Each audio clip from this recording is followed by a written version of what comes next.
अहो साईडली national highway गेला आहे, नॅशनल हायवेली मला काय किंमत दिली आहे, नॅशनल हायवेचं व्हॅल्युएशन काय हे तुम्ही तिथं बघा. म्हणजे मी 5 वर्ष कारखाना चालवल्यानंतर नॅशनल हायवेली मला काय व्हॅल्युएशन दिलं याच्यावरनं माझी आजची त्याची व्हॅल्यू तिथं बघता येईल. आणि मी कुठेही त्याची जमीन आधी वापरली नव्हती.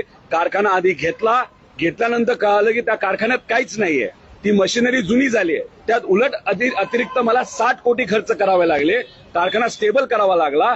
आणि नंतर अनेक वर्षांनंतर आता कुठेतरी कारखाना हा स्टेबल झालेला आहे. त्यामुळे जमिनीचे व्हॅल्युएशन बद्दल काही नाही. आणि जर कोणाला घ्यायचाच होता, 2009ला आला होता तेव्हा झोपला होता का?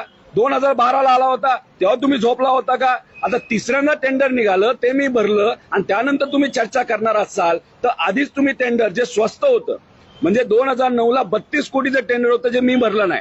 आणि ज्याला खरंच जमिनीची व्हॅल्यू 150-200 कोटी असं वाटत असेल तर त्यांनी 2009लाच भरायला पाहिजे होतं ना.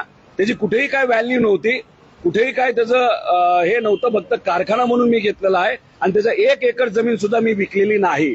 कारखाना म्हणूनच मी त्याचा वापर करतोय. रिअल इस्टेट याच्यासाठी मी कधीही मी स्वतः रिअल इस्टेटमध्ये नाही आणि जमिनीचा वापर सुद्धा रिअल इस्टेटसाठी मी करत नाही. त्यामुळे हे जे काय माझ्यावर अलिगेशन केले जातात जमिनीची लय भारी व्हॅल्यू आहे, तसं कुठेही काही नाही. कारखाना हा शेतकऱ्यासाठी आणि कारखाना हा कारखान्यासारखा चालवण्यासाठी मी घेतलेला आहे.